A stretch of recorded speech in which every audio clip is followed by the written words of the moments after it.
So it's going to be recording here in just a second. Okay. So yeah, welcome to Corona Philosophy Group. This is, I don't know how many of these we've done. We've done quite a few. Did even done some of these virtually. But welcome English 2 honors class. You guys are you're getting into the real zone here. This is where real discussion happens. Yeah, I've got a group of friends here to help us talk about the letter from Birmingham jail. If you guys don't mind. Obviously, Mr. Garland, your teacher, and then I've brought my friends in. If you guys don't mind going around, just saying just your first name and your profession. What do you do? Taz, take it away. I am Taz. You can call me Taz. I'm a software developer. I do online payment processing, which is this very cool thing that is impossible to make sound interesting. So I'll leave it there. I'm Curtis Underwood. I'm an attorney at Micah Myers. I'm Stephen White. I'm a grad school at MSU. Or grad student, rather. I'm a whole grad school. It's impressive, Stephen. I am Casey, and I am a buyer at Meijer. I buy the specialty cheese there. Fantastic. So yeah, we're hitting up, thanks guys, appreciate it. We're hitting up Letter from Birmingham Jail, written by Martin Luther King Jr. on April 16th of 1963. And one of the things I kind of wanted to go through really quickly, just a little bit of the history leading up to why the letter was written in the first place. Definitely in the 50s and 60s, there were lots of racial discrimination and turbulence that was occurring within the United States. A lot of that concerning civil rights, in particular. Some unsolved bombings were one of the big things. Discriminate sentencing, segregation of shops. I know Brown versus Board of Education was 1958, and so that would have been, or is that 1952? I don't remember now. Yikes! That was the when schools were forced to actually reintegrate African Americans into all the schools and not have segregated schooling. This was causing a lot of turbulence, and so Martin Luther King, along with other civil rights activists, ended up creating lots of marches to intentionally go against these kinds of this turbulence and these segregation and racial acts that were happening, particularly in the South, but across the United States. And so they were going to create things such as marches, sit-ins, protests, and boycotts. They were going to do them earlier on, actually during the Christmas season, but due to elections and some disunity that was happening, they ended up postponing them until the Easter season because they thought that would actually be more effective at disturbing kind of the economics.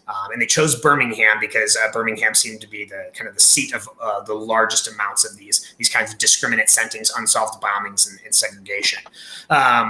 So they ended up starting those boycotts, protests, and marches and sit-ins on April 3rd.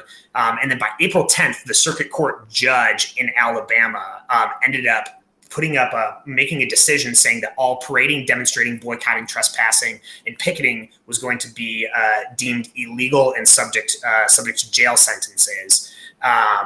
Just for even participating, right? So none of those things could happen even with a permit. And so, of course, right, Martin Luther King, along with the other civil rights activists during the time, they ended up marching anyway. And so then on April 12th, on Good Friday, actually, him along with a large group of people ended up getting sent to jail. So they were arrested and put in jail for protesting and parading against the decision of the circuit court judge. That exact same day, there were 8 clergy members that were currently in the realm of Birmingham from different various congregations, both Jewish and Christian, were representative. And they actually wrote in the Birmingham newspaper telling Martin Luther King to stand down on the protests, specifically trying to cite that the protests were causing violence, it was promoting anarchy, it was encouraging individual disobedience, and where the laws shouldn't be disobeyed, but rather tested within the court system. And so, importantly, in jail, Martin Luther King ended up reading this, and he was disgusted, and so he ended up writing his own letter back to these clergymen from jail. And then he wrote that on April 16th and sent that out. And that was theoretically sent to those clergy members as a response to, this is the reason why we're going to do these sit-ins and these protests, despite your criticisms. As a side note, I think it's actually really important to note a couple things. First, that all of these clergy members were known for being integrationists and actually wanting civil rights. They actually just didn't want to. They wanted to make sure that it was done in as peaceful of a manner as possible. They're actually trying to lower the amount of violence and death that occurred. Right. And, importantly, none of them ended up changing their stances based on King's letter. And I think that's actually a really important facet. And then additionally, the last thing that I wanted to point out is that a lot of violence did end up erupting within Birmingham due to these marches. Just a few months later, in September, there's this really big event known as the 16th Street Baptist Church bombing. This happened in September of the same year of 1963. Unfortunately, there was a white supremacist terrorist bombing that ended up happening at the Baptist church and killing 4 African American girls. So it's really sad. So there is a degree to where these kinds of protests did actually bring about a culture where violence was more likely to end up occurring. Not saying, obviously, that the bombing was correct. It certainly wasn't, right? But it ended up, the protests created more turbulence in some kind of capacity. So we've all read the letter from Birmingham jail now, and there are two things that are really I'm still trying to wrestle with when I'm reading this letter. The first thing that I'm trying to wrestle with is this idea of rhetoric. So when I've read a ton of criticism on this, like over 300 pages. The letter itself is only 6 pages, right? But I've read like 300 pages of criticism about these 6 pages, trying to figure out like what is it trying to do. And 90% of this stuff is all about how is MLK using rhetoric to be persuasive to his audience. So rhetoric is the art of persuasion, how effective we are at convincing someone that we're correct. Well, like, what about the actual content of his letter? It seems interesting that all this focuses on like, how is he being persuasive? Not like, are these good ideas? Like, which I think is fairly interesting. So it's used to teach rhetoric. And so one of the questions that I'm having for this is rhetoric. Is that always wrong to use rhetoric, to use persuasion to convince somebody that you're correct? Or if you're using it, does that always undermine the reasons that you have, right? You have to be persuasive because you wouldn't end up, the truth that you have isn't convincing enough, right? So that's the first question, right? Does the content of the letter actually matter? That's kind of the first question. I know there was a lot of questions embedded there. And then secondly, I find it interesting that Martin Luther King was one of those guys that's never really been critiqued very much. There was one, I think Time Magazine ended up indicating that he is the foremost American of the past 70 years, which is actually a pretty impressive claim, right? That he's the best American that has lived in the past 70 years. And then additionally, he's actually the only American that's not a U.S. president to have a day named after them. So he's the only American that's not a U.S. president to have a day, which is fairly impressive. And so if he's, because he's such this impressive figure, right? Some of his content, right, should it actually be maybe reassessed, right? I know his big thing in here is about unjust laws, right? That unjust laws should be intentionally disobeyed. Well, I don't know. Maybe these 8 clergymen did have a good idea on like, no, maybe we could have prevented a lot of violence if we would have just obeyed initially and then let the court system handle it. So, or maybe his idea, MLK's tools to evaluate what an unjust law is, maybe those were wrong.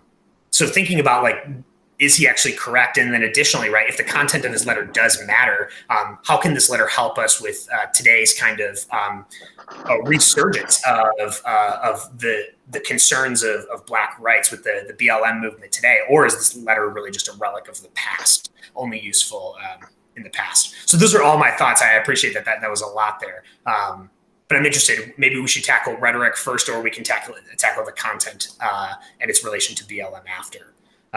That's probably what I'm thinking. So yeah, help me out, guys. Where are we going? Steven, take it away, man.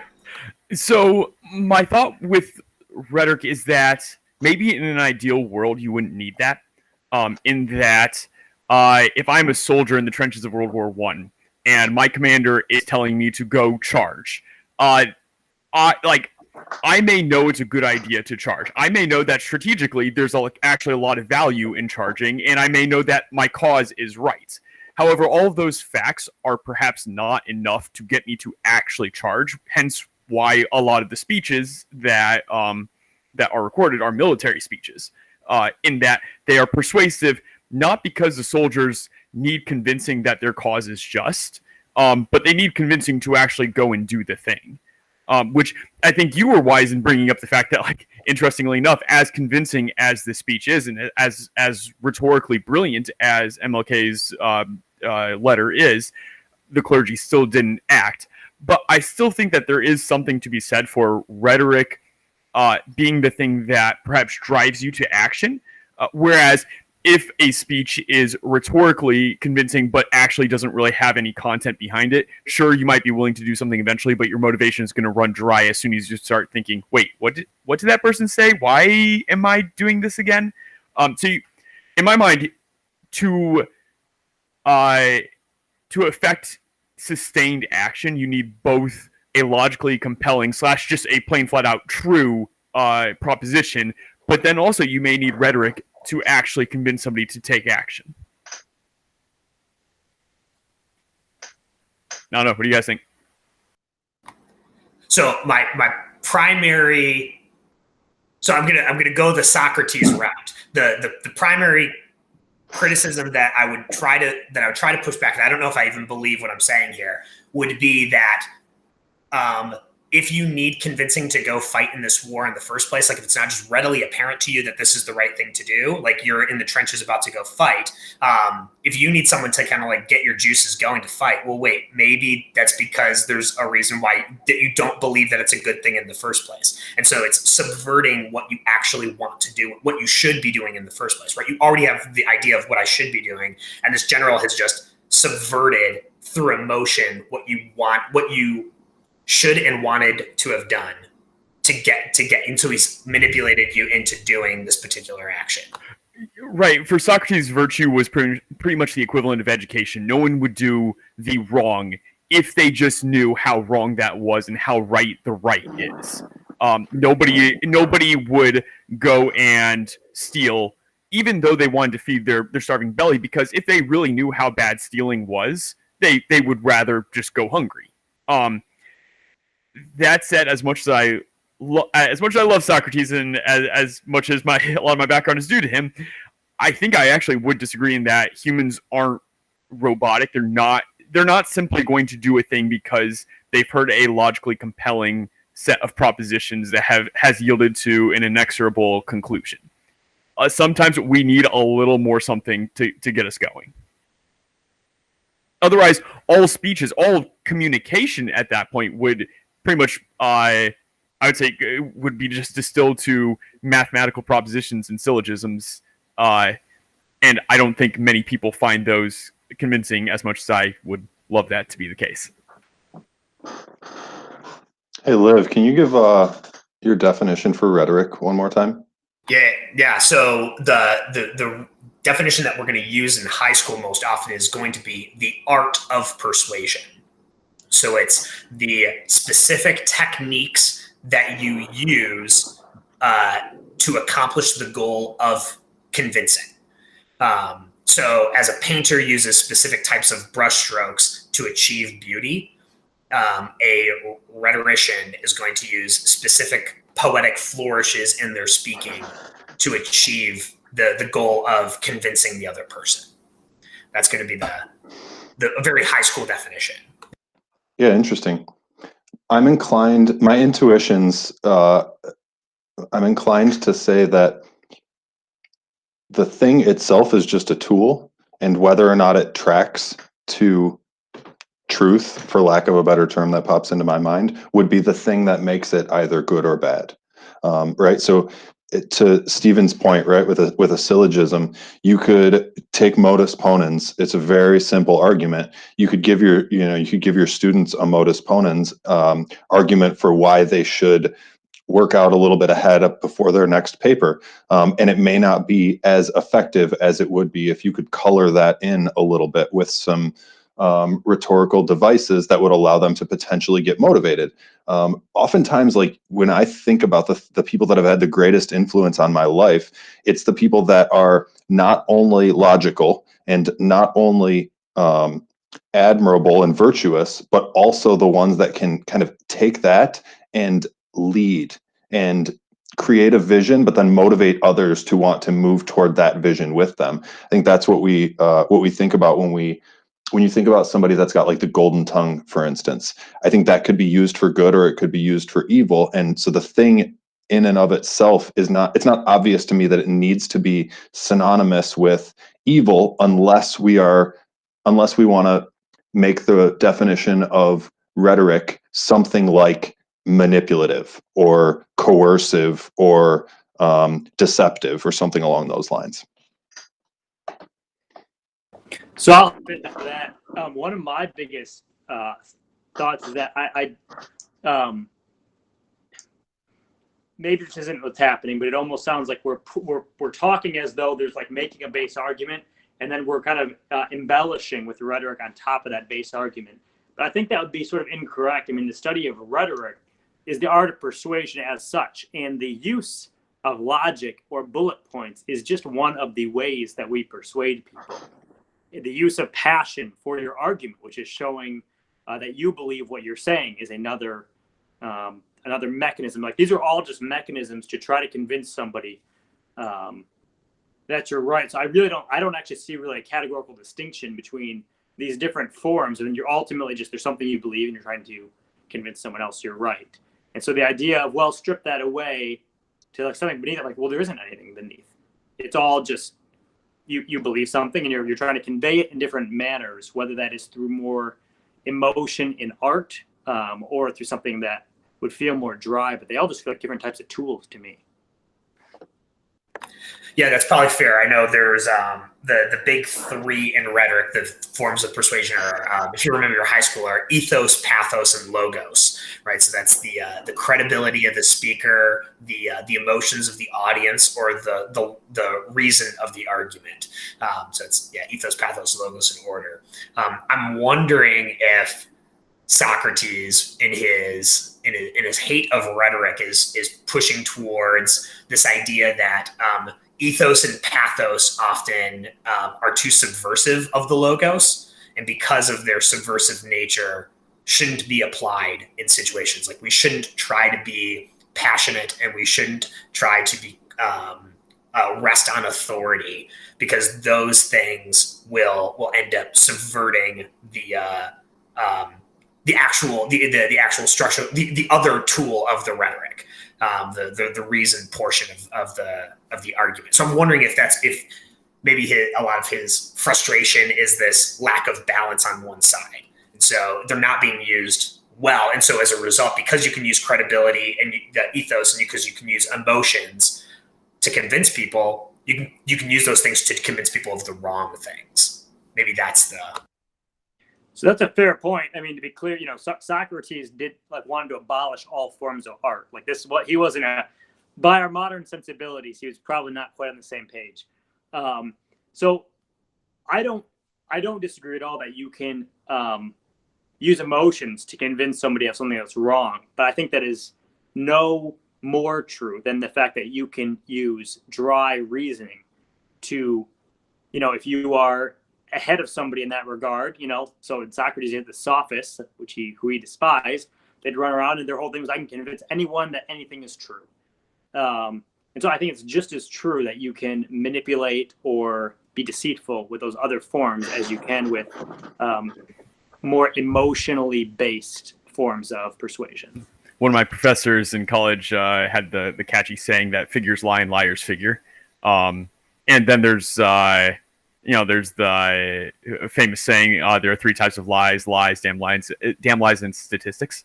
So, I mean, like, you can have these allegedly very sterile ways of approaching truth that can still be subverted by non-pathos, non-ethos, seemingly by logos.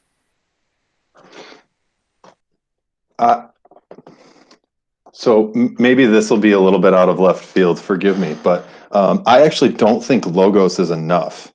And this is something that was always a miss for me whenever I read Socrates, because there's nothing to motivate that. There's nothing to get it started, right? So like fundamentally, I don't think you can just have modus ponens. So like, for instance, modus ponens, right? If A, then B, A, therefore B. But you still have this, you still have to have something in order to create any action from that, right? You've got the is ought gap. In order to have any action come from that, you either need to convince somebody to desire B, or convince somebody that A is wrong, right? And a lot of times you're going to need something else in order to motivate these desires. When we think about first principles, they're rarely logic. They're oftentimes motivated by something like emotions, or something like our intuitions, or something like base, what we would consider morality, which again is oftentimes not just based in pure logic.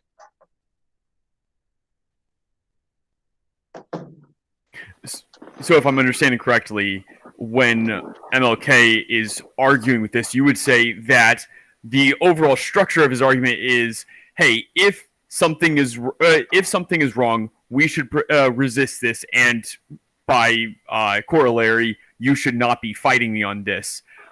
And he is saying something is wrong here, so that's A, but now he has to actually prove, therefore you should be doing something, and that's something beyond logic. That's something that's transcending logic, or either transcending or it's something more based in logic, that he needs to provide the motivation to do that.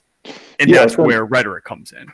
I guess really what I'm still kind of just wrestling with this, like, is all rhetoric inherently bad? And my intuitions say no. Rhetoric is a tool, and there's lots of different styles of being persuasive. But being persuasive in and of itself, as long as we aren't just hard and fast defining it as manipulative or deceptive, it's not obvious to me that it's anything more than just a tool. And then I guess maybe the next piece that I want to say is, like, just simple logic is not enough, because we're humans, and just 2 + 2 = 4 doesn't drive any action. In order to drive action, we have to have motivation, and oftentimes what creates motivation is some type of something akin to rhetoric. I'll add on to that real quick, with the idea of, we often think that we're thinking in the first place just sort of out of nowhere, right? So this is like a big Nietzsche thing, is where are your thoughts coming from? There's always something causing that. Thoughts just come out of nowhere is not real. It's because you're a human being who has needs, who lives in a world that has particularities to it. And so the idea that Martin Luther King thoughts are just some sort of the standalone mathematical equation is not correct. Thus, in order for him to communicate in a way that is going to cause someone else to have the similar thoughts he has, is not to convey math, because math is not what's in his head. What's in his head is he's solving 2 + 2 = 4 because of his particular experiences. Thus, he has to convey those experiences to create the setup for an equation that needs to be solved. Yes.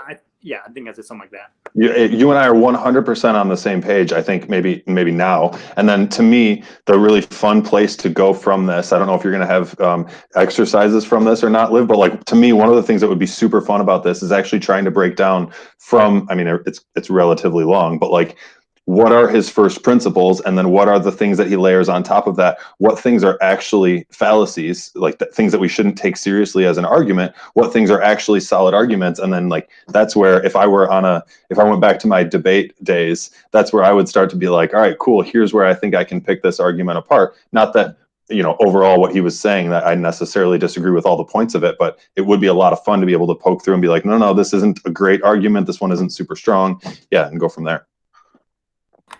That would be definitely the idealistic goal from this, would be to actually pick apart the individual arguments. That is just not the way this is ever treated as a text, which I think is fascinating. Like, I'm surprised that I have not been able to find anybody that does a point-by-point analysis of. Right, because that's what you're saying, right? You've read hundreds of pages, and it's all just like basically people hating on the fact that it's persuasive writing, as opposed to taking the content seriously. This is the exact problem, which is well, Liv, to be clear, are you saying hating on it, or just being and analyzing the rhetorical methods. It's more analyzing the rhetorical methods. So okay. It's not necessarily saying that it's bad. Actually, if anything, I think why it's so popular as a text is because this is one of the few pieces of really, really rhetorical writing that's trying to convince people to do something good. Which is, there aren't many pieces like that. It seems like the vast majority of rhetoric that we teach is always trying to convince people of very, very opinionated, not, I'm trying to think how to phrase this, not well-defined truths. Things that are very much like, there's like 50-50 on each side on this. And so that's why we need to use the rhetoric. And so it's really interesting that, so this is a piece that, retroactively now, it's like the vast majority of people are on MLK's side, and we all kind of generally in the cultural milieu agree that like no, the things he's arguing for are correct. And so as a result, this is like our piece of this is good rhetoric. This is like our token piece, which I think is actually really interesting. Forgive me for putting you on the spot, but do you have like a couple of other examples of just like quintessential rhetorical pieces so that I can create a brain file so that I have something to like look at while we're continuing the conversation? Yeah. So one of the ones that we end up using is David Foster Wallace's "Consider the Lobster," which is the argument for why you should be a vegetarian. That's not like straight down the line that the vast majority of people actually don't think this, right? So it's interesting that that's one of those pieces that's used. There's "Shooting an Elephant" by George Orwell. That's a weird one. That's one about him feeling like, so he's in India and then he sees all the eyes of the Indians. This elephant kills another Indian guy, and he feels compelled to shoot the elephant, but only because he would lose his power status in front of the other Indian people's eyes if he didn't shoot the elephant. So it's just this weird, and that's an interesting rhetorical piece. And it's this idea that the colonizers actually have less power than the colonized. And I don't think that is it's an interesting argument. I don't think that is a universally agreed upon conception, right? Like he's making an interesting argument, but I don't think it's not one of those that's like everyone thinks this, right? That's why the letter from Birmingham jail is this really interesting one, because it doesn't seem like people are actually trying to be like, no, I think MLK messed up here, right? Well, like maybe he did, but no one seems to be dealing with it in that capacity. Where like one of the things I'm still, I don't know if I'm completely convinced that you shouldn't that individuals shouldn't individuals should disobey unjust laws. Like live with these unbelievable segues, just smoothly transitioning into the next question. It's amazing. I don't know if that was smooth or not, but that's one of those ones that that he's really comes down hard on, right? This is I think the cornerstone of the piece, right? Unjust laws shouldn't be obeyed, and I definitely get that from a more societal structural standpoint, right? Like if there are these particular laws, they need to be litigated and thought about more. But does that mean every single individual person should just kind of be like, oh no, that's an unjust law. That's an unjust law. I'm not going to do that one. I'm not going to do it. And this is the exact problem that the clergy were wrestling against. They're like, no, it kind of promotes anarchy and violence. This was their exact claim. And I don't know if if I'm completely convinced by MLK, which is maybe a terrible thing to say.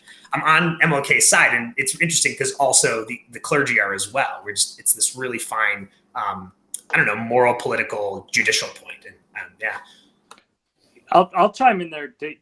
I don't know if you want to move on to that idea, Liv. Okay, he's muted, but I think he said go ahead. Go ahead. The difference to me is he makes a very clear point. I believe it's on page 3. I think it's on page 3, maybe it's on page 2, but of saying what he's very clear what he's advocating for. He has this whole methodology that he wants determine the facts of if there's injustice, negotiate, and then purge yourself before you go direct action. So he's got a lot of discipline to this.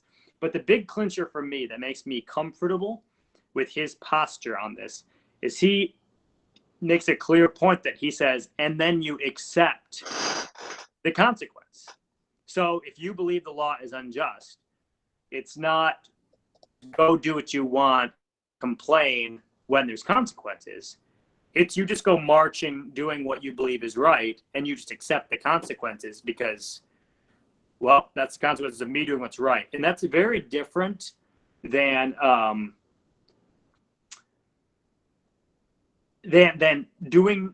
breaking the laws because you think they're unjust and then trying to run away from the consequences. Because one is a symbol of order that ought to be reformed, and the other is sort of a rejection of the idea that you are in a society where there's rules and people ought to subscribe to order. Sorry, that was kind of a whole long thing, but I think that distinction is very important to me in different movements saying don't follow just laws. Is, are you willing to just say, we'll accept the consequences or not? Do you think you could counter and say that MLK, while he was accepting the consequences, he was still protesting the consequences? Because, I mean, and is there a difference? Because, yes, he didn't run away from police when they were coming to arrest. That said, I mean, he did have a lawyer, and he did have, he was fighting these unjust laws. That strikes me as some form of trying to get out of the unjust laws. Yeah, I'm just trying to draw the distinction because on the whole, I actually agree with you in that there is something very important about I'm going to break this and I'm going to accept the consequences. But then it's almost like, okay, but if you're accepting the consequences, you're still trying to get out of the consequences within that system. How does that work? Well, like with using his lawyer, he's still operating within the legal system. I think part of my point is the necessary subscription that we can't have a society where everybody just decides which laws are just and only follows those. So the idea of being a symbol to say, fine, the law is this, that's crazy. I'm going to go do what I think is right. And then the law is going to do what it's going to do. And obviously I have my lawyer. That's part of the process. Not really breaking any of the rules there. And look, if you're the only one who thinks that it's unjust, you're like, well, look, you having to pay taxes is crazy. So I'm just not going to pay them. And then when I get arrested for tax fraud, I'm going to have my lawyer, but I'm going to go to prison as a symbol. It's like nobody's watching because nobody cares. Like you're just alone. Your protest is meaningless because your point is not sympathetic. And so I guess I'm still working through the thought, but I think I would say something like that it is accepting the consequences. You sort of demonstrating. You're walking out in public, willingly going with the police when they come to sort of demonstrate the injustice of what's happening. If the majority of onlookers go, yeah, I know, you should get arrested for tax fraud. It's like, yeah, I guess you got what's coming to you and everybody else is comfortable with this. So I think we're all good, actually, Whereas if it is unjust, then hopefully it will cause us all to stop and consider what's happening.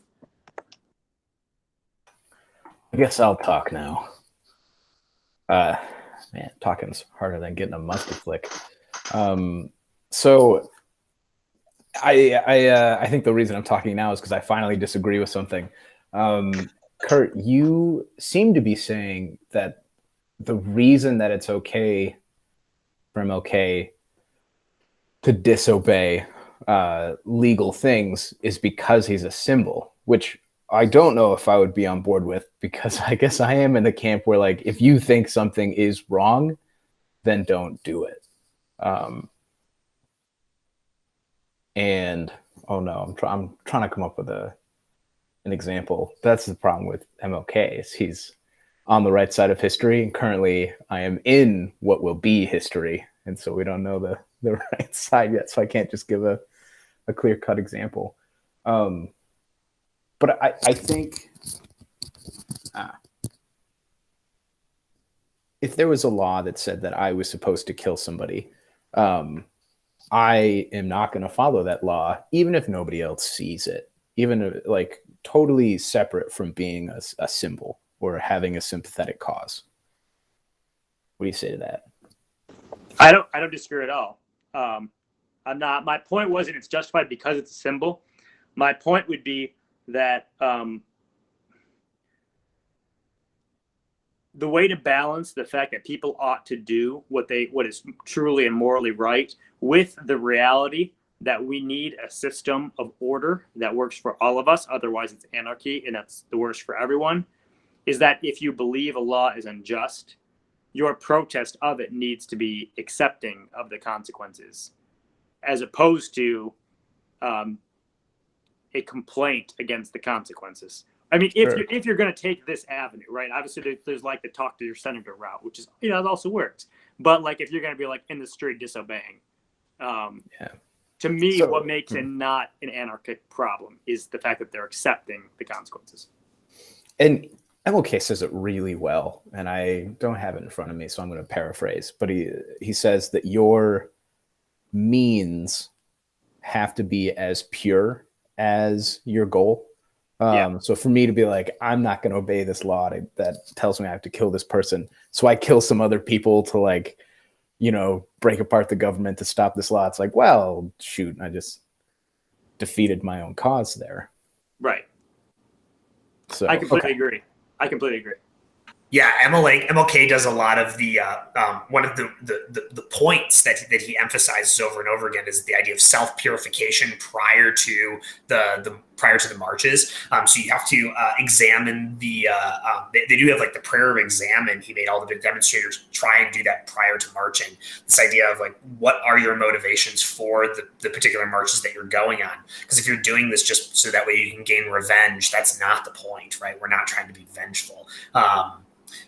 Which is fairly interesting.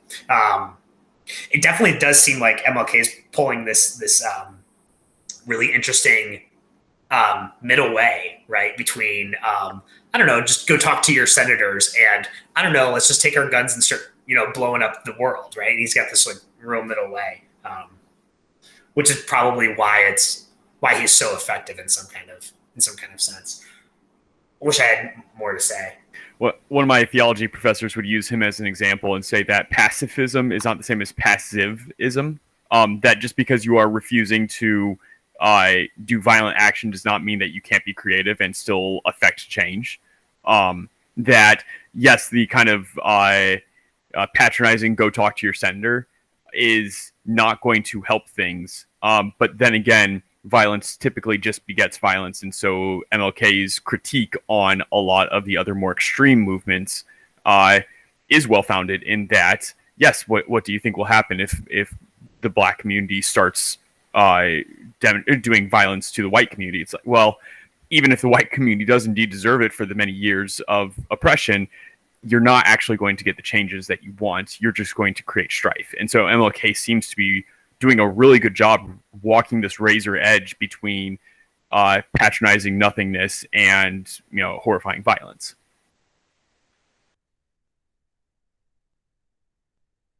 Which I would argue is the only way to succeed.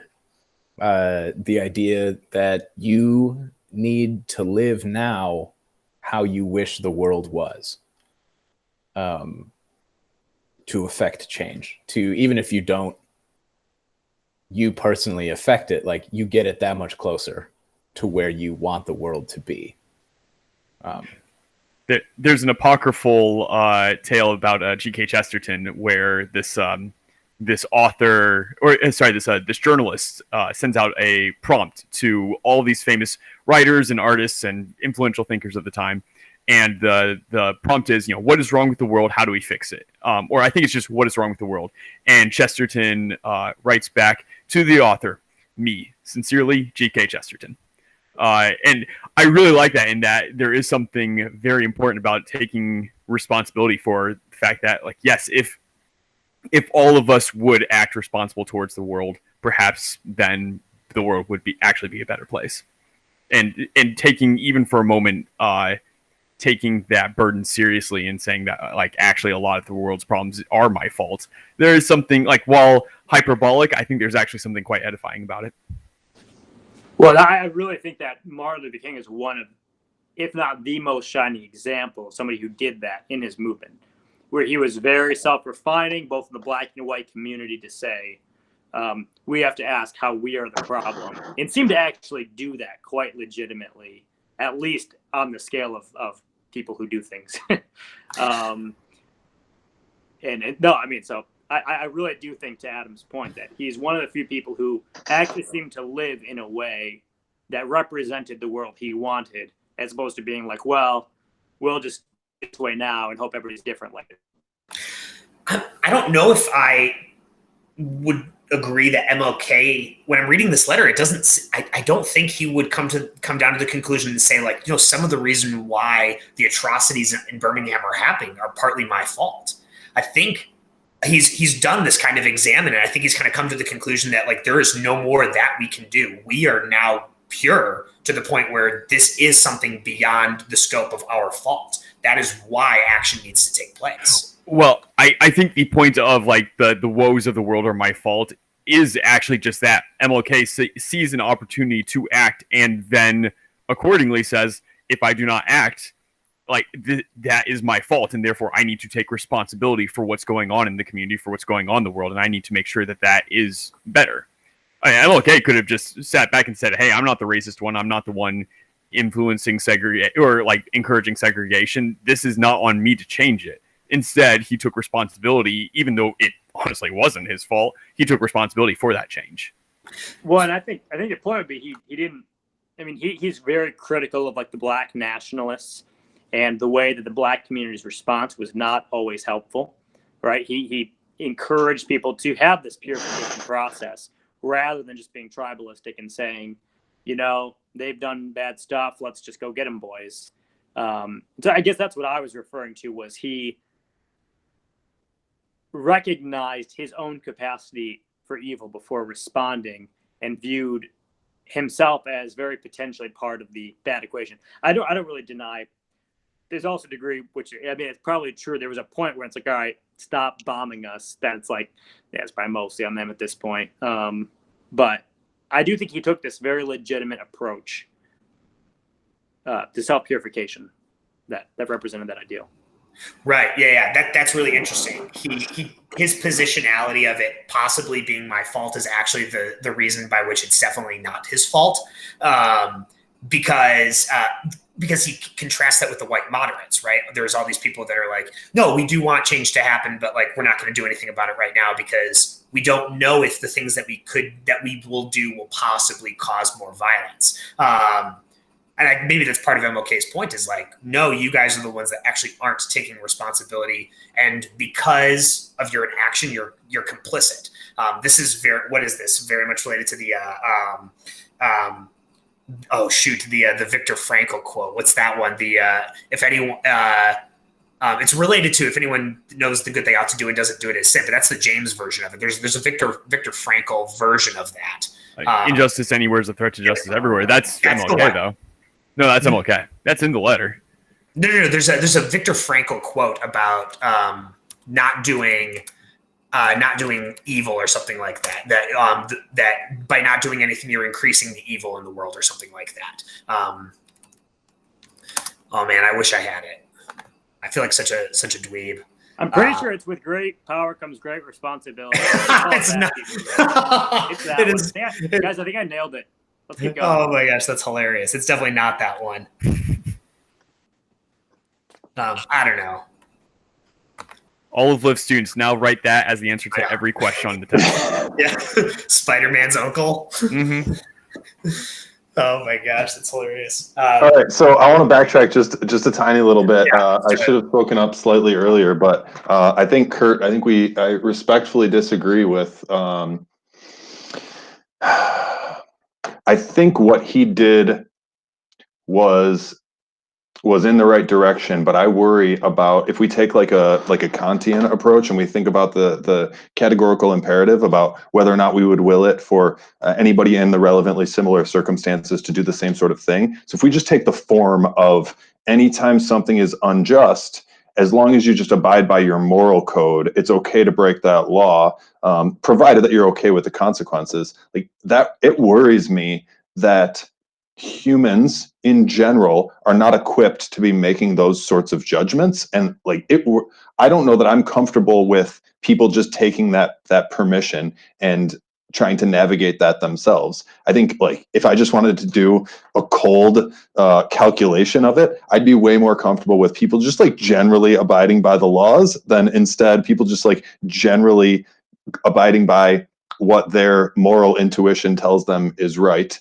which potentially might mean breaking the laws, even if it means being okay with the consequences. This is so. Adam Smith talks about this a ton in the theory of moral sentiments. He talks about the difference between like justice, but then he calls it his conscience, which is basically like, so he uses the impartial spectator, and if you use your impartial spectator, then you'll be able to you just sort of have this sense inside you that will always guide you in the right direction. But like historically, humans have just been so wrong about morals for such a long time. And I think the arc is moving in the right way.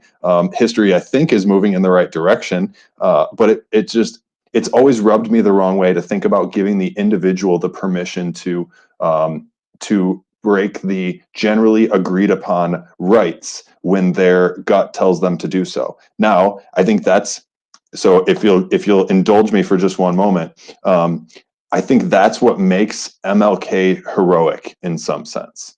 And part of the reason that I admire him a ton is he was, I think, saying like, generally, I am doing something that's risky. It's not obvious that every time you do something that looks like this, it's going to be the right thing. And I think that's why it's so heroic, because he ended up being right. Like when you take a stand against the general consensus of what's right and wrong, then I mean, like, this is a half court shot with, a half a second left.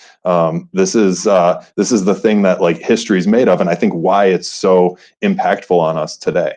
Tell me your thoughts on that. Well, it actually makes me think of World War II Germany, the very, very small minority, and even MLK brought this up, the small minority of Germans who resisted. In a very similar way, if Germany had won, they would have gone down in history books as vile traitors to their country. Bonhoeffer et al., who tried to assassinate Hitler, would have been viewed as villains.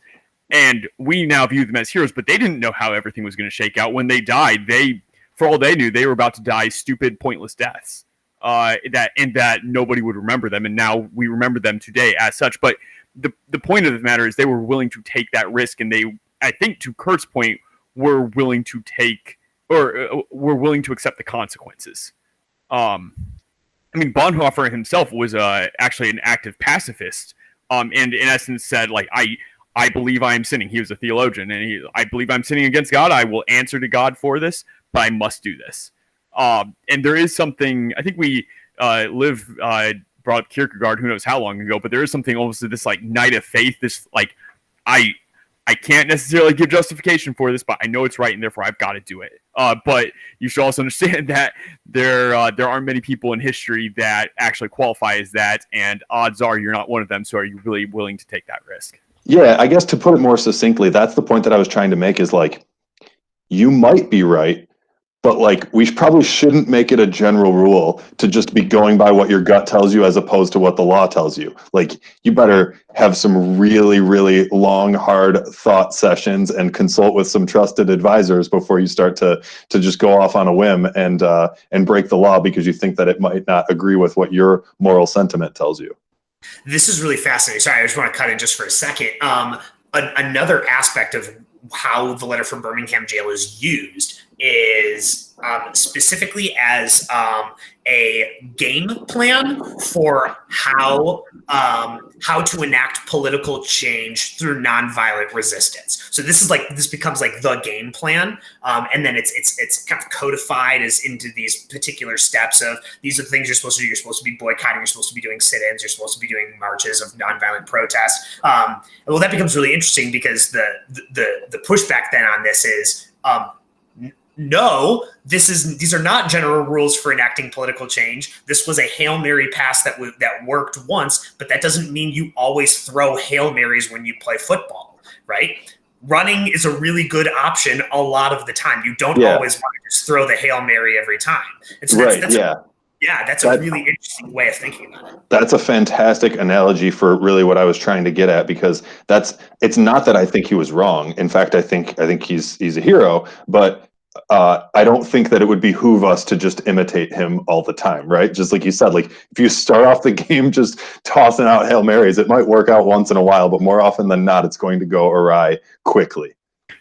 So I take the point, but I really guess I just think that we're only really speaking about the weightiness of making the decision about what is just, and the wanting to avoid an arrogant position of just deciding to make those decisions lightly. But I would add on to that we actually make, it's not always a Hail Mary, right? Would you speed, which is breaking the law, to bring your sibling to the hospital when they're sick? Of course you would. And maybe if you just got the ticket, you just eat it. You'd be like, who cares? I got the ticket. This was the right thing to do. I broke the law. I get that. And you could have killed somebody by speeding, but you decided this was all right in that scenario. And so I agree fully that there should be a weightiness with deciding, because what you're basically saying is a lot of people who thought a lot about this sort of thing and whose jobs it is to think about this stuff decided the way the world ought to work. I've decided they're wrong. And if you're some 15-year-old kid who's feeling passionate right now, sorry, 15-year-olds, like, it's like, well, be real careful, because it's possible you're right, but at this point, it's not that likely. However, I think that just goes to the bar, not the principle. The bar for how certain you should be that you are correct in assessing the law as unjust. But there's going to be many scenarios where it's pretty clear. Like if the government decides that it's going to start killing Jews, where it's like, yep. And so I mean, I don't like the Hail Mary example so much, because it's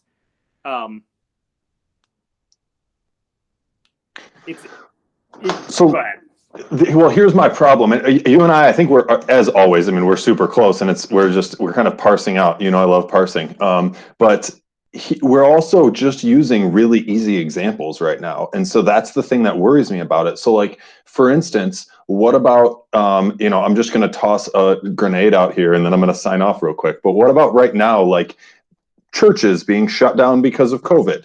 It's like, holy smokes, this is a wildly complex issue, not only just of church and state, but also like all of the science that's coming, just a bunch of stuff that's happening. And it's like, it worries me that just in general, people, just individual people that are not trained in this sort of complex critical thinking, that one might, if we just took the form of that argument about what MLK was doing, that one might think like, yep, as long as you're okay with the consequences, just go and do that thing. Like, I don't know that it behooves us to use that as a prescription for how people ought to navigate their lives. Well, you didn't include the unjust part in there with the weight of deciding that as a moral person, right? So I'm not just saying as long as you're willing to consequences, go for it. I'm saying his paradigm is if a law is unjust, you ought not follow it. I think that should be very weighty. You should not take it lightly to decide a law is unjust.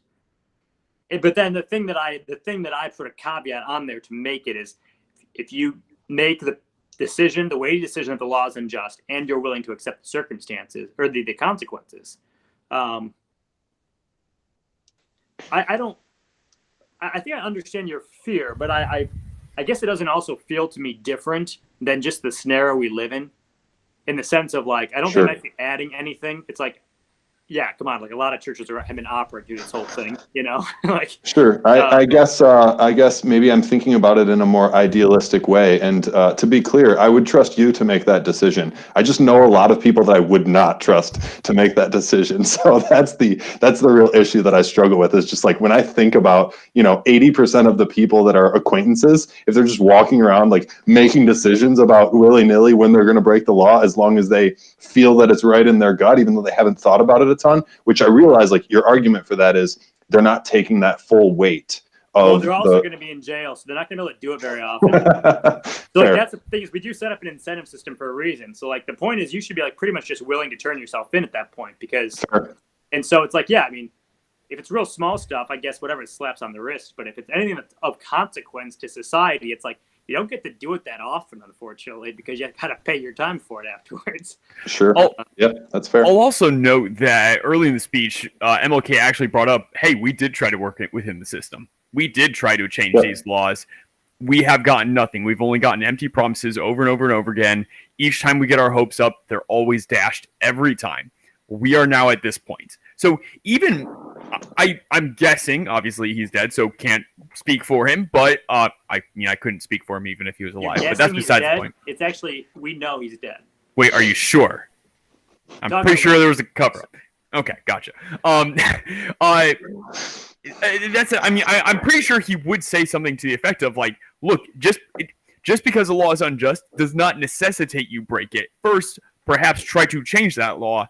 But if that law just will not change, if you are left no other option, if you've done the self-examination, if you're willing to accept the consequence, then go ahead and do what you have to do. But I think he would also very quickly advocate for like, yeah, if you think you can get it changed within the system, yeah, like that means the system is working. If you can't get it changed within the system, well, then the system isn't working. You need to go fix it. And sometimes that requires taking a bit of a wrench and going in and maybe gumming things up, and things get worse before they get better. But Yeah, be aware that that's weighty, and that's not. It's very easy to dismantle, not easy to repair.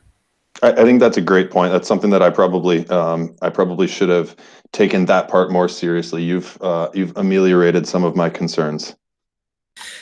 Well, do we want to get into what constitutes an unjust law? I don't know if we've quite settled that, right? Like we've all kind of just like said first, like, oh, we agree that this is unjust. Then when we've done kind of the process afterwards, I don't know if we've gotten the perfect thing of like, these are what unjust things are, and this is when we're actually supposed to continue, begin this process. So just the trivial question of what is justice? I mean, sure, we can knock this out in 5 minutes. So I think you could say that the government's ultimate goal is to bring a society of justice. And maybe MLK would say the church's goal in many ways would be to bring justice. And it's a testament to this idea that new laws are written all the time. We are very aware that we are not perfect yet. The American system of government. I don't know, Kurt, how many laws do we make a day? Like, any idea what that stat is? Well, statutes don't get passed incredibly often at the state and federal level, but when they do, they're massive. Regulations and local ordinances are getting passed all the time, and then case laws happening all the time. Sure. Okay. So The answer is 7. Yeah. So we recognize nobody is arguing that what we have like right now is good enough. Because otherwise we would just stop. Like it was good enough. And so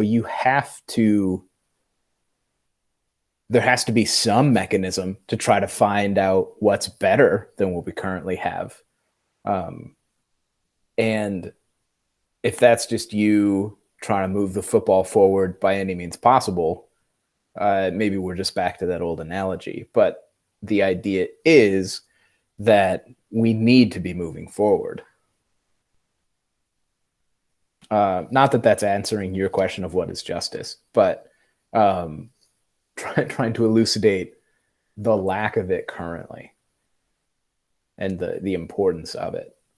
And I'll go back to my other point of, or MLK's point, where the means have to be as pure as the ends.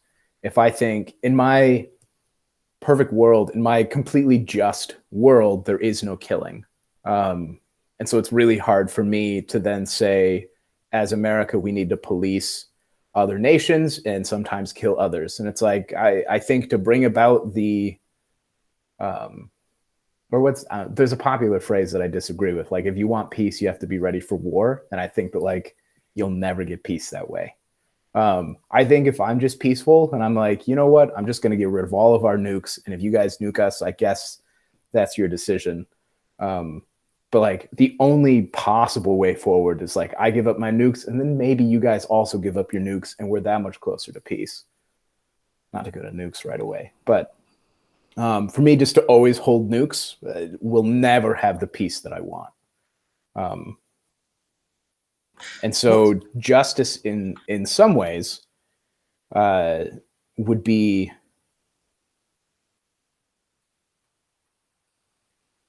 man, I want to say a world where you don't have to defend yourself. if I'm going to continue this very specific vein, so then the principle that we would get out of that would be any unjust law would be a law that that forces you to defend yourself. That's an interesting thought. I don't think that's half bad within Adam's framework, in that if a law is making it so that you are in a situation such that you must use violence in order to protect yourself, then there's an issue. Now, what's I your mean, theory of causation? I was just about to say that. I don't even know what that means. A law saying you can't murder somebody ideally would prevent all murder, but that doesn't mean that somebody at one point isn't going to be willing to break that law and murder me.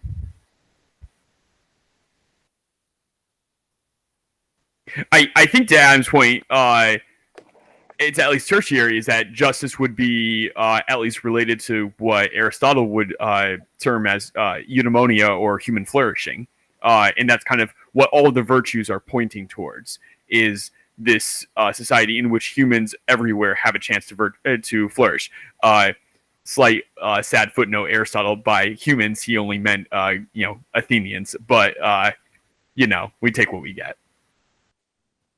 perhaps I'm trying to say that I don't know if justice can be achieved through the government.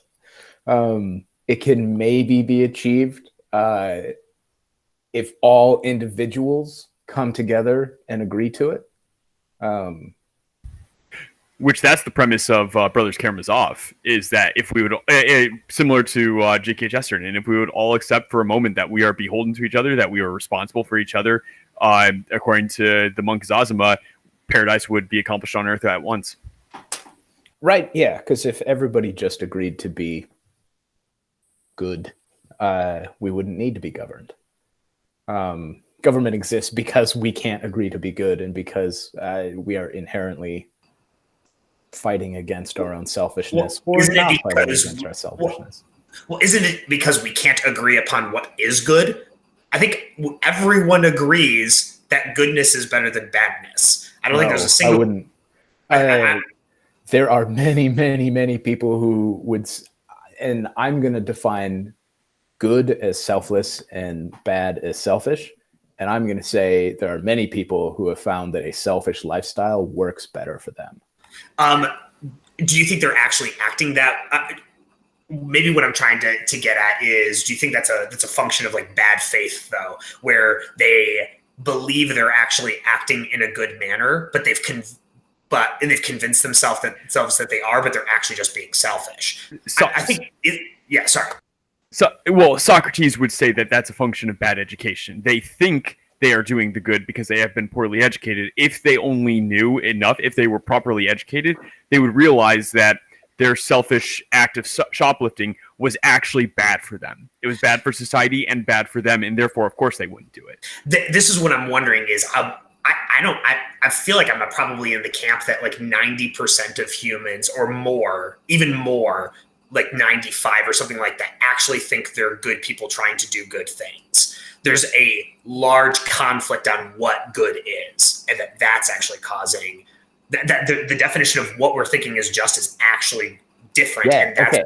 So let's talk about this again, because I think, and I'm going to go back to nukes because we're already talked about it. It's not actually this huge thing anyway, I think that there are a lot of people in our government who are legitimately trying to do the right thing by keeping Americans safe, by holding a stockpile of nuclear weapons that could destroy the world 7 times over. And I'm going to say, I think that's unjust. I think that's exactly what you're talking about. People who think they're doing the right thing, whose means are impure to get to pure ends. And that will never work. I'm going to say I don't think that will ever work. I don't know if me giving up all the nukes is going to bring peace, but like I think there's a chance it works. I think justice has like this small chance to happen. And it's not through perpetuating the thing that I don't want. In this case, nukes. In this case, killing other people. Or in MLK's case, the black community perpetuating violence on the white community. Violence has been perpetuated on them, or has been inflicted upon them, but we have to stop it somewhere, and therefore we're going to stop it. You can do all the violence you want to us. We're not going to do anything back to you, and eventually you'll lose the will to stop or to do this. Well, not even. I don't, that's not a guarantee, because if I'm not going to bomb your white church back. All of us black churches might just get bombed out of existence, and the problem might be gone because we're just not here anymore. Sorry, that came out wrong. That's not what I mean to say. I'm not saying not bombing them back guarantees anything. I'm just saying it has a chance. But it's the only way to go. I think we do have to separate justice from just general notions of good at some level. I mean, it depends on what we're talking about. But justice traditionally is a word used within a power monopoly. So whether it's in a moral sense, referring to God's justice, or in a governmental or legal sense, it's referring actually to a power monopoly that is deciding how to distribute or carry out the just deserts of people's actions. And so we can talk about different things, but I think it can feel like we're just swaying toward how should the world be perfect, or not violent. And some of those things are fine, but that in some ways that feels different than justice. Yeah, I guess I'll just leave it there. So the high school questions at the very beginning of the thing that I sent you guys, they have a very particular definition with what they're kind of going for. And one of the questions I think is actually fairly interesting. They're going for the what is fairness versus justice? That's one of the interesting questions. I was like, okay, that's an interesting thing to kind of parse out. But then they have this really, really forward-loaded question of how can we achieve civil rights against powerful interests, and that's the essential question of what Martin Luther King is trying to figure out. But kind of embedded in that question is that the establishment of civil rights is justice. That's inherently what's being communicated in that. Which is interesting because McIntyre, who's one of the big virtue ethicists that kind of really pushed forward virtue ethics in the last probably 40 years or so, he would say that the moment you bring rights into the conversation, the ethical conversation is over. You've lost already. Because because nobody knows how to define what are civil rights exactly. Nobody knows how to define those. They're all just kind of the things we cling to when we've forgotten how to have ethical conversations. So I have a right to life, liberty, and pursuit of happiness, and I'm just hoping you take my word for it. And then we'll move on from there. That said, I think McIntyre's right in that, but I think that's just kind of the situation we're in, so we may as well just lean into it and say yeah, well, it'd be nice if we as a society could have a nice virtue ethics conversation, but we can't, so this is the best we can do. Let's have a conversation about civil rights and the fact that black people should be able to go into the same church, the same bathroom, the same store, et cetera, as white people. And if the best we can do is just say they have a right to do it, we don't have any better language to describe that, then fair enough. Let's just kind of discuss it in rights-based language then. Yeah. Okay. Well, right. All that was an aside of me ranting about virtue ethics and how it's better. Right. So rights is going to if rights gets the job done for a more just society, let's go for it. Even though the ethical conversation is theoretic, the virtue ethicist conversation is a more foundational one or something like that. Exactly. So I think part of this though does come down to, you could probably use these terms differently, but I really do think justice is more a part, as we're generally going to be using a part of the legal system, which is going to be part of rights, and all those things fit together. However, I agree with McIntyre's point that, at the end of the day, justice, I think this is Adam's point as well, justice can't accomplish everything. And part of how I would differentiate justice and fairness, I think that's the question you had, Liv. Justice is the application of fairness, I would almost say with procedure. And so here's a really basic example is policing procedure. So should police just be able to break into your house to look for evidence? So we have all these different rules. We have miles and miles of rules of what police can do to find evidence. And in order to create an incentive system that actually keeps them from breaking the rules, we say if the police break the rules to get evidence that you're guilty, they can't use that evidence in court, because otherwise the incentives wouldn't work out to keep them from doing it, because the actual breaches they're going to commit are really minor. So, but then what do we have? So imagine someone beats you up or kills your mom, and then the police accidentally break the procedural rules when they're trying to catch that murderer. They now can't have evidence. They can't prosecute that murderer. So is it fair between you and the murderer, robber, or whatever, that they are not being prosecuted? No, it's not. But it is just, because we have to follow the rules. So like the basic desert island example I always give is, if people start establishing, imagine people on the desert island, they're trying to figure out how to make everything work. And they come up with this rule because they start having problems with people just accusing someone of stuff. And so they start coming up with rules of evidence of how they're going to do this to decide if someone's guilty. And they make a really dumb rule of evidence, such that they've decided this rule, someone witnessed a murder, but now because of that stupid rule they made, according to that rule, they can't even prosecute this guy, but they totally know he did it. Most people would say it is completely unjust to prosecute that guy. Completely unjust. But I will happily say it's not fair. And so I think that's how I would distinguish those things, to create two separate conversations. Do I hear you saying that justice is abiding by protocol? I know it'll help you sleep better, so I'll just go with it. That's Liv's new kick. No, I would say it's the application of fairness is very specific to your circumstance, but justice has to account for 300 million other people. And so it's not always going to be able to give you what you want right now, or what would be, fair to you now, because it has to account for everybody else as well. I like this a lot. This still, I don't think, answers the question well of when does a law become unjust, because the way that you framed it, abiding by laws is justice and not abiding by laws is injustice. So wait, then how could the law be unjust if abiding by it in the first place is the idea of what justice is? Sorry, so the laws carry out justice plus procedure. Maybe I said that wrong before. Sorry. Okay, so, yeah. Sorry.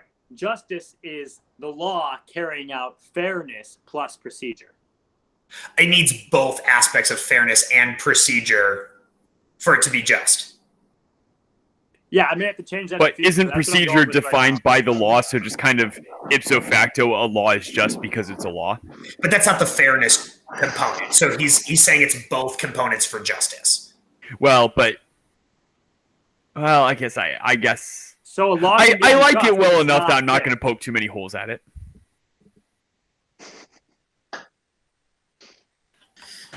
Boy, what an interesting question, the difference between fairness and justice. Man, because my initial reaction is that fairness is the thing that people mistake as justice. And I don't want to say fairness is to be avoided, but fairness is not something to be sought. You're wasting your time. You should instead be seeking justice. But man, I don't know. I'm having a hard time unpacking it. It kind of feels like the argument between renting versus owning a home, and people want to compare, like, oh, it's your mortgage is $800 a month, but like your rent is $1,000, so like clearly it's better. But like it's just apples and oranges. Man, part of me thinks that justice is about recognizing inequality and then trying to give up some of your power or your resource to like raise others up. And fairness has this connotation of like, as the person with less, I'm gonna try to like take from you to raise myself up to be more fair. That's not necessarily how it really is, but like that's where my head's going. It's just the directionality of the power transfer. Maybe. That's fascinating. Because I think that you could, as somebody who has less resource or influence or power or whatever than somebody else, try to make the argument that like fairness is good. You should give me what you have. Whereas don't worry about it, because like as somebody who seeks justice, try to find those around you who have less, and then try to like redistribute what you have. Yeah, I don't know, I'm saying I have a question then based on that, which is there such thing as justice for a bad person, a bad actor? I mean, how do you mean justice for a bad person? I mean, like, is it justice being done to them? Is it the justice that they're dispensing? So what I mean is, if we define justice too morally, then we come to this problem where imagine the worst person you can imagine. They don't commit a crime. They're just the worst person you can imagine. Morally. They're annoying too. They're that also. They're also morally terrible. And they get wrongfully fired at work. So, like, is there justice for them? They're a terrible, terrible person who's also rich. They have more money than anyone in the world. They don't even need this job. They just like coming to annoy everyone. So is there justice for them, right? Because if yes, the point absolutely. of justice is purely this moral system, the answer would probably be something like no. The justice is actually them getting fired according to karma, right? But like, I don't know if we necessarily want to. That's exactly right. If you define justice too morally, it would be something like that. And there could probably be arguments different ways, but. Well, I think they themselves would be defined as an unjust person in that, like, they're simply just not a virtuous person.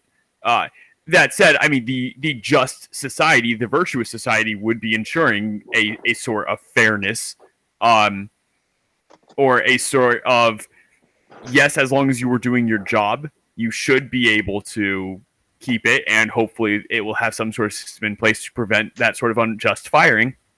Though I would also stress to say that if you were being obnoxious to your coworkers and generally unpleasant to work with, you shouldn't be too surprised that you're fired, because that's also, shockingly enough, part of your job is not being a miserable pill.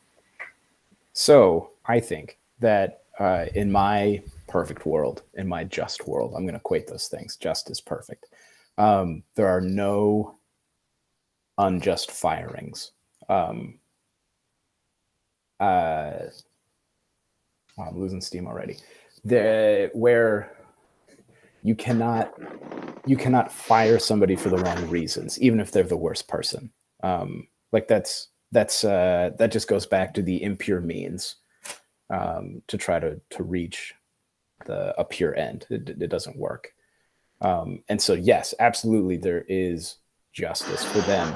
But talking about the power structure, that idea that like the fairness looks up, justice looks down. As Liv or Mr. Garland was saying,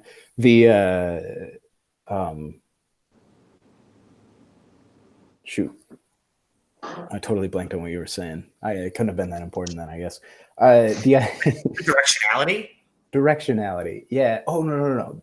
How it's not that a bunch of people think they're bad and that it's better. It's a lot of people trying to do the right thing and disagreeing what the right thing is. My perfect world is going to look different than your perfect world. And I think there is a real degree of, like, as humans, we probably can't figure it out, which is where justice truly comes from a higher power than humans. For me, as a Christian, that's God. He is what makes sense, because there has to be something above us. Otherwise, and he is the one who dispenses justice, because he has all resource, all power, and he has, graced us with that, trying to elevate us all up. And because he is actually perfect, he has enough to, like, give to everybody. And so justice, I think, can be really loosely defined as just trying to emulate the I don't want to say it in Christianese terms. That doesn't make any sense. But in being Christ-like. And again, it's we fall into these circular logics of, like, different people are going to argue what being Christ-like means, and, like, we're all back to it. But it's because God knows exactly who God is, and he is able to perfectly dispense justice. And so it has to come to that higher power. And so laws that God agrees with is how I would define just law. So just a couple more as I've been like scouring the internet a little bit for some definitions. I don't know if it'd be good for us to do Plato's Republic at some point, but I know that whole point of Plato's Republic is the idea of justice. And the basic conclusion of Plato's Republic is that people acting in their station is justice. If every single person acts as they should, but different people should act differently, right? Which is actually really interesting. But it's this idea of you have a particular mode by which, a particular mode and kind of positionality you have within a culture, and you acting correctly within that station is actually justice. And so it's when people are moving out of their stations that you actually have injustice. That's going to be Plato's. But I actually ended up finding MLK does have his definition of unjust. So for him, it's on page 3. Any law that degrades human personality is unjust. That's his definition. So it's the degradation of human personality. To be clear, that's not actually a definition of justice. He's defining one thing as unjust. That's what unjustice is the degradation. Not exclusively. More particularly, an unjust law, one component of an unjust law would be that it degrades human dignity or whatever, human personality, I think you said. Personality, and that's a really interesting. Well, so sure, I get that the counter is not necessarily true just because that particular that version of it's true, but I think this is saying that injustice, degradation of human personality is injustice. Yes, yeah. Definitely. I did like what he said concerning the separation. Injustice is separation, kind of the thrusting away of you from me. In Buber's terms, reducing you to an it rather than a thou. I actually really liked that idea. It's this abstractifying away of the other. And he also uses the Paul Tillich's sin as separation, right? Which is actually pretty interesting. Which is not a Hebrew understanding at all of sin, right? It's very different. But you muted. You muted. Shoot. Paul Tillich's understanding of sin as separation, which is different than the Hebrew conception of missing the mark. I think those are two different understandings of sin, which is actually fairly interesting. However, I'm still confused on what a human personality is. That seems like a weird word for him to use in this location, as opposed to, personality is a very interesting choice here. Something related to human personhood or what it is to be human? Personhood seems even better than personality in my mind, and maybe that's why I'm interested in why the word personality, but that's maybe me just trying to be a pedantic English teacher. I mean, relatedly, McIntyre would say, I think Hauerwas would also hop in, who's another ethicist, would say that one of the requirements of a just society or a just, they would say probably sub-society, a smaller community, would be a common conception of the human person, particularly of the human telos, kind of what it is, what humanity is pointing to, what we're trying to attain. And that's why McIntyre says that kind of our society is no longer able to have those ethical conversations because we don't have that unified conception of personhood or personality. But Luther is able, Martin Luther King Jr., he's able to appeal to the human person primarily because he's appealing to fellow clergymen, in that all of them have a similar conception, particularly the Abrahamic religions had the conception of Imago Dei, that is, all humanity has this dignity that has been bestowed by God, and therefore it's a transcendental dignity that goes beyond nation, race, border, etc., etc. So he is able to do that. I don't think you can actually separate that move from, at the very least, a common conception of human personhood or personality. I am interested in like why he chose personality over personhood. maybe it's more particular. What I mean, what do you say about somebody who, or what do you mean when you say that person has no personality? They're becoming this abstract, opaque kind of void to you. So maybe that's what he was going for. But I think more interesting is that he is able to grasp onto this idea of a human telos, and is able to use that in an ethical appeal that goes beyond rights. So, sorry, Kevin, real quick.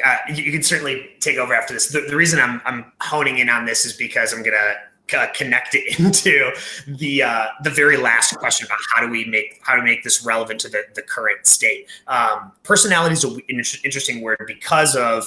I know I've kind of brought this up a little bit. Ta-Nehisi Coates, he's kind of one of the new spokespeople at his book Between the World and Me is gaining a lot of popularity about a lot of the injustices that the Black community is suffering at the hands of police within America. And so one of his big comments that he rails on over and over again in the book is that the violence is specifically done unto the Black body. He's very, very clear that the violence is material, not spiritual, not emotional, not social. He's really particular on the materiality of the violence. But that's not MLK's point, right? It's not unjust laws or degradation of human bodies. It's actually human personality. And so there's this really interesting distinction that I think is actually occurring between the focus of MLK and the focus of Ta-Nehisi Coates. I just wanted to say that really quickly. Casey, I know you should go with your other line first. No, I really just I've only got a couple more minutes. I'll have to hop off a little early. I really just wanted to say a couple of quick things. I'll touch on personality, but first, because if I were one of your students and I were in your class, I would have been like, hold on a second, like nobody said anything about this earlier. So Adam, I respectfully disagree that we should get rid of all of our nukes, and I believe in a powerful military and self-defense. I think that we should dog ear that and have another discussion on this one, because I actually would love to be proven wrong, but I just don't know that my experience in the world has given me any reason to believe otherwise. I'm so glad you say that, because literally we're going to be doing generosity next time, and I am going to turn that into why we shouldn't have nukes. That wasn't my plan, but we'll be generous with our nukes. Anyone who wants a nuke can have one. You get a nuke. You get a nuke. Not in that way. Anyway, so personality. I don't have a good argument for this, but this is just sort of an interesting experience that I'm now having as we're talking through this. I listened to this first and then reread it, and both times I read it as synonymous with freedom. And I don't know why my mind just sort of naturally, it didn't even occur to me until now that you brought that up. So for me, I was reading that as like personality as just like the freedom to be yourself. It didn't, the notion of spiritual or mental or something that were non-physical as opposed to something physical. It didn't even occur to me, because it struck me as just like the capacity to just be who you are in an unencumbered way and not have that limit either your expression or just your capability of experiencing the world in the same way as anyone else. I don't want to take up any more of Casey's time, but I'll just toss on my reading of that phrase, because I think it's kind of interesting to hear how different people took it. I took it as something like manifestation of personhood.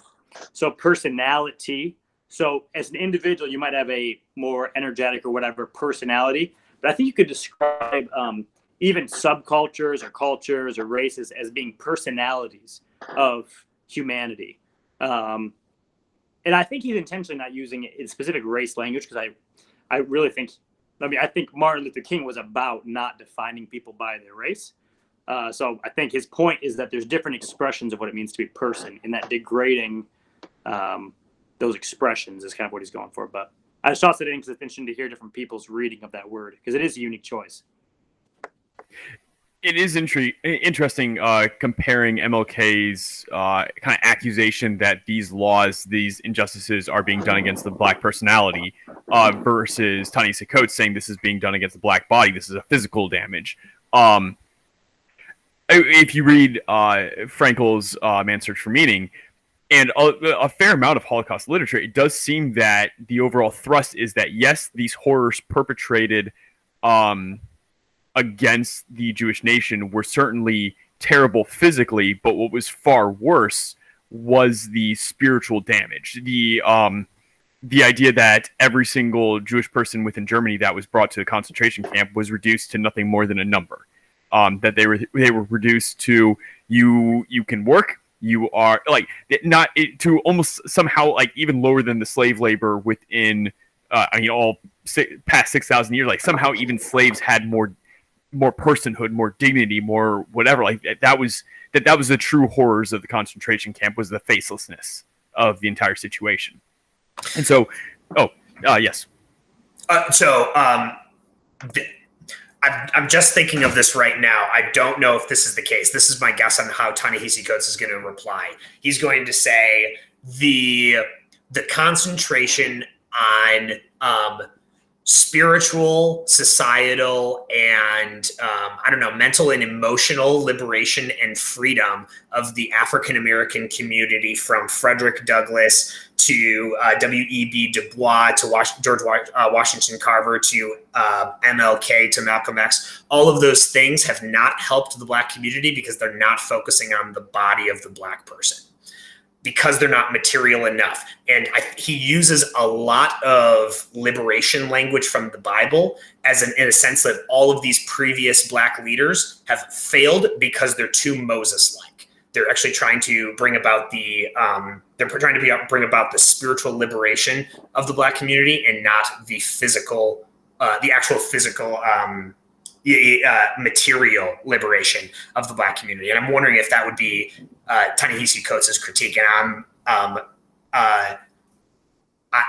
I'm off. If that's the critique, I'm like actually in awe. I think that's like, wow, I haven't thought about it in those terms before. Hey, Jen, I got to hop off. So thank you for having me. And I hope everybody enjoyed this. But no, continue, please. Any last words, Casey, if you want to just take it.